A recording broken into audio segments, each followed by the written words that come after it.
Et bonjour à tous, j'espère que vous allez bien. On se retrouve aujourd'hui pour parler de Pokémon Master. Alors je sais, je suis complètement en retard par rapport aux news qui sont sorties en ce début de semaine, mais malheureusement, j'ai dû, début de semaine, donc lundi, mardi et du coup mercredi, j'étais au boulot et je n'ai pas pu évidemment tourner de vidéo en partant à 7h30 le matin, c'est compliqué.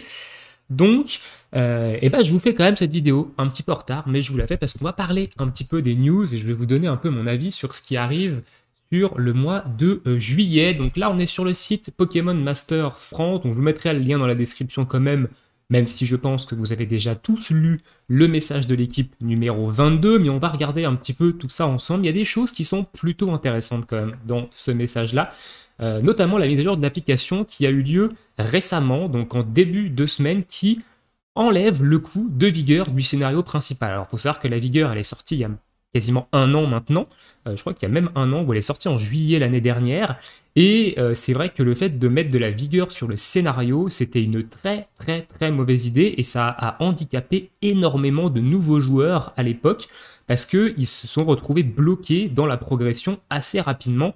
Même si au début on monte assez rapidement en niveau et que du coup ça nous recharge notre barre de vigueur, et bah du coup les nouveaux joueurs ils étaient un petit peu bridés par rapport à ça, chose que nous on n'avait pas eu quand on a commencé avant l'instauration de la vigueur et où on a pu faire le scénario d'une traite, on a pu faire tout d'une traite et farmer un max de diamants rapidement.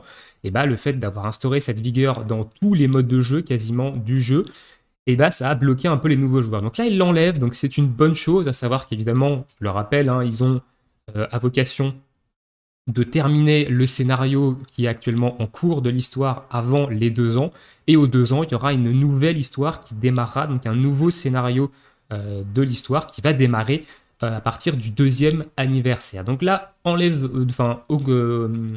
du coup, suppression de la vigueur pardon, dans le scénario principal, c'est très bien, ça va permettre aux joueurs qui veulent commencer avant les 2 ans de pouvoir évidemment rush le scénario et de farmer pas mal de diamants. Ensuite, l'augmentation du limite du ranch, bon, alors ça honnêtement c'est les trucs qui touchent les œufs, moi ça me... Enfin, je suis même pas à 200, je sais même pas à combien je suis, mais je suis même pas à 200, il augmente de 200 à 500, voilà, pour les gros collectionneurs de d'œufs. Et ensuite, une amélioration des textes pour la capacité et les talents passifs qui est très très bien, évidemment. Maintenant, au lieu de mettre les très rarement, modérément, etc., ils mettent les pourcentages de chances que ça proc. Et ça, c'est excellent. Ils auraient dû le faire déjà bien avant. Ça aurait dû être déjà là dans les premiers jours du jeu pour moi, plutôt que ces phrases très rarement, etc., qui voulaient absolument rien dire. Donc voilà, donc maintenant on a le pourcentage de chance de proc de tel ou tel effet. Donc par exemple les récup PPC, les récup jauge, etc. dans les plateaux Diogème, on a maintenant les pourcentages de proc. Donc c'est très très bien, ainsi que les PV rendus quand on a par exemple le coach soin de Tortan qui rend des points de vie à l'équipe, bah on ne sait pas vraiment combien de PV ça rend, et bah maintenant on sait environ combien de points de vie ça rend, notamment les potions également qui rendent un pourcentage de PV maximum du poké qui lance la potion. Donc ça c'est très très bien. Ensuite, on va aller voir évidemment les informations sur ce mode 8. Alors, il y a déjà des choses qui sont déjà sorties en jeu, étant donné que je suis en retard. Et on ira voir également les leaks. Donc, il y a pas mal de choses dans cette lettre et dans les leaks qui sont similaires. Donc là, on a eu du coup hier qui est sorti En route vers la victoire, donc l'événement secondaire, avec deux nouveaux duos festival, à savoir Chamal et Mytho et Minotape. Et plus bas, on va avoir Shamsin et Aeropteryx. Donc ce sont deux duos festival. Personnellement, je conseillerais au free-to-play de skip, parce qu'on est à 2 mois de l'anniversaire maintenant. Donc c'est même si les duos sont plutôt intéressants sur le papier, je pense qu'ils ne sont pas indispensables. Et à l'anniversaire, on va avoir des trucs extrêmement lourds. Notamment, il parlait des Dynamax aux 2 ans. Donc gardez vos cristaux, économisez un max les free-to-play. Ne craquez pas sur ces portails, sauf si c'est vos duos de cœur. De toute façon, je le dirai jamais. Si c'est vos duos de cœur, vous faites ce que vous voulez. Mais là, on est à 2 mois de l'anniversaire. Il va falloir commencer à économiser.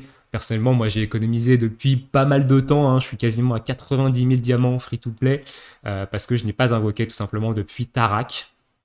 Donc depuis les 6 mois du jeu, enfin les 1 an et demi du jeu, donc il y a eu un paquet de diamants d'ici là et j'ai bien tout coffré et lors des 2 ans, il va y avoir une grosse session d'invocation, il y a moyen que ça claque du 100K diamants facile et je vais avoir un hub de box du turfu. Donc voilà, on a quelques informations sur les duos, je vous mettrai de toute façon les fiches de Pokékalos en description de la vidéo et de toute façon ils sont déjà sortis en jeu, hein, ces duos ils sont sortis hier. Donc vous pouvez déjà voir ce que font les duos en jeu, donc voilà. Un événement équipement Roche, donc l'arrivée des événements 3 étoiles, enfin des équipements, pardon, 3 étoiles dans le jeu. À l'heure actuelle, on a que des équipements 2 étoiles qui sont très longs à farmer, qui se font en coop, qui peuvent se faire solo, évidemment, avec si vous avez les duos pour, mais qui se font principalement en coop et qui sont très longs, hein. C'est très long de farmer tous les équipements 2 étoiles, niveau max, donc niveau 15, parce qu'il faut des doublons, il faut les matériaux pour les améliorer, etc. Et là, on a les équipements 3 étoiles qui vont arriver avec un premier événement d'équipement, les équipements Roche, et ils vont sûrement les introduire via ce genre d'événement, donc c'est plutôt intéressant à voir maintenant ce que ça va apporter en termes de stats, mais les équipements, c'est pas à négliger, hein. Attention, je crois qu'il y en a, je pense qu'on a pas mal qui négligent les équipements, qui les ont pas farmés, etc. Ça coûte pas de vigueur, ça vous fait du contenu supplémentaire, allez les farmer. Là, on a les équipements 3 étoiles qui arrivent. C'est peut-être pas utile d'aller farmer les équipements Roche, par exemple. Mais voilà, on a les équipements 3 étoiles qui arrivent. Donc, ça va apporter encore plus de stats à vos duos. Un événement, pardon. œuf Roche et Sol qui arrive à partir du 12 juillet. Donc, ça arrive à partir du 8 juillet. Où on pourra avoir évidemment Amonita, Osley ou Ptera. Donc à mon avis, ça c'est les Shiny qu'on pourra avoir. Une bataille légendaire Sulfura, donc une nouvelle bataille légendaire qui arrive avec le Pokémon légendaire Sulfura. Donc oiseau de feu, hein, qui aura une vulnérabilité au type roche et eau. Donc préparez vos plus gros types roche et vos plus gros types eau. Personnellement, au type roche, j'ai pas grand chose. J'ai hésité à pull d'ailleurs sur l'un des 2 portails parce que j'ai pas grand chose en type roche, mais finalement je vais attendre. Et en type eau, j'ai quand même pas mal de choses, donc je pense que je ferai quelques showcases sur cette bataille légendaire de Sulfuras, notamment en free-to-play. On a Pingoléon, hein, en type eau, qui à mon avis va exploser Sulfuras, évidemment. C'est juste un avis, on n'a pas encore la bataille, ça se trouve il sera complètement inutile, mais on verra ça du coup. Donc si vous ne possédez pas des duos de ce type, essayez de former un duo avec un Pokémon de l'événement œuf. Alors les Pokémon œuf, je suis pas convaincu que ce soit très efficace en bataille légendaire, à tester. Mais du coup, voilà, donc il y aura des conseils stratégiques, etc. Donc, nouvelle bataille légendaire, ça c'est très bien, qui arrive le 12 juillet, en même temps que l'événement Roche et Sol. Un événement secondaire qui arrivera mi-juillet, donc ça on verra sûrement ça dans les leaks. Événement réunion des duos, pareil, on verra ça dans les leaks qui va commencer fin juillet. Et du coup, le contenu de la prochain message qui aura lieu fin juillet. Et ils vont partager des informations concernant l'anniversaire des 2 ans, ainsi que sur les mises à jour de fin juillet et fin août. Donc ça c'est bien, fin juillet on aura déjà des informations pour les 2 ans. Donc sûrement potentiellement les modes de jeu, les trucs etc. qui arriveront. Je suis pas sûr qu'ils teasent les duos, hein. Attention, ça n'aurait aucun intérêt pour eux. Mais on aura sûrement des informations sur les 2 ans et peut-être au niveau des Dynamax, ils en avaient déjà parlé l'année dernière. Donc ça, c'est plutôt intéressant. On va se diriger maintenant du côté du Discord de Pokémon Master France. Vous avez le lien dans la description. Alors là, on n'est pas du tout sur le Discord Pokémon Master France, on est sur Genshin Impact.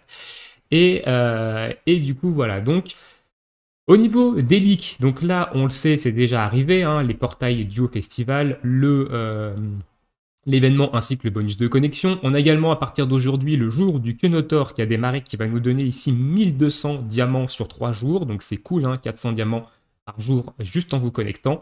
On a des portails rerun qui sont totalement aux F tiers. On a ici le combat quotidien 2 avec la région de Kalos qui arrive le 5 juillet. On a la bataille, la villa des combats plutôt, qui arrive le 5 juillet également. Donc de quoi se faire des petits diamants en plus. L'événement du coup de type Roche des équipements Roche avec les équipements 3 étoiles qui arrivent à partir du 8 juillet. On a le combat quotidien Alola qui sera là le 10 juillet. On a un portail rerun Osef, Alexia et Euphorbe avec le 6x d'Alexia. Ok, moi je l'ai 1 sur 5, Alexia, je l'ai droppé qu'une fois. Donc Ça m'intéresse pas du tout et je vous conseille fortement de skip ce genre de portail. La bataille légendaire de Sulfura, du coup, le 12 juillet. L'événement œuf, Roche et Sol, le 12 juillet. On aura également les duos saisonniers avec Gloria et les Argus qui arrivent le 15 juillet. Alors, les duos saisonniers, moi, je skip complet les duos saisonniers. Après, vous faites ce que vous voulez. C'est des duos qui reviennent très, très rarement néanmoins. Je vous mettrai évidemment le lien Pokékalos dans la description si vous voulez voir ce qu'il fait. Un événement du coup secondaire, rivalité sur la plage avec un bonus de connexion qui nous donnera des diamants. On aura le combat quotidien de Galar à partir du 15 juillet. Un nouvel appel duo saisonnier avec Rosemary et Angoliath le 17 juillet. Et un appel duo saisonnier où on aura le retour de Rochard et Celestia avec le 6x pour les deux. Ok, donc déjà avoir les duos saisonniers 3 sur 5 c'est compliqué. Alors, les 6 decks des duos saisonniers, c'est également compliqué. Donc, Pierre Rochard, il est avec le Sablero d'Alola, si je me souviens bien. Par contre, c'est les stages, je sais plus avec qui elle est. Je sais plus du tout avec qui elle est. Un événement secondaire, l'été, la plage et la musique. Enfin, la musique, donc c'est un événement de type carte. Ouais, j'aime pas trop ce type d'événement, mais un événement de type carte. On aura un événement, réunion des duos avec Hector et un sécateur à partir du 22 juillet. Je ne sais pas trop ce que ça va apporter cet événement-là, je suis curieux de savoir. Et le gros du gros, j'en parlais avec quelqu'un dans l'espace commentaire il n'y a pas si longtemps que ça, par rapport à Solgaleo, dans ma vidéo où j'ai fait un peu le showcase de Solgaleo. Le plateau de Mewtwo arrive le 26 juillet. J'ai déjà regardé un peu son plateau du coup sur Pokékalos, il est pas non plus folichon, mais Mewtwo c'est un duo qui fait quand même déjà extrêmement mal sans son plateau, donc son plateau à mon avis ça risque de le transformer en une sorte de machine, hein. Il va faire à mon avis des gros dégâts, on testera évidemment ça quand le plateau sortira, mais voilà, le plateau de Mewtwo, Giovanni et Mewtwo qui arrive le 26 juillet, c'est un duo qu'il va falloir absolument farmer, hein, parce que c'est un duo free-to-play légendaire qui était le premier je crois et qui est extrêmement puissant, enfin qui est déjà très fort honnêtement même sans son plateau, même si on l'utilise vraiment très peu parce qu'on a d'autres duos avec les plateaux qui sont meilleurs, mais avec son plateau il risque de devenir très intéressant, donc je vous conseille fortement de le farmer, de toute façon c'est gratuit donc je vois pas pourquoi vous le ferez pas. Un portail rerun Atalante et Glacia à l'affiche, voilà, why not, le 27 juillet. Et un retour de la bataille légendaire de Latios, du coup le 27 juillet, donc sans oublier évidemment le combat des maîtres qui reset tous les lundis.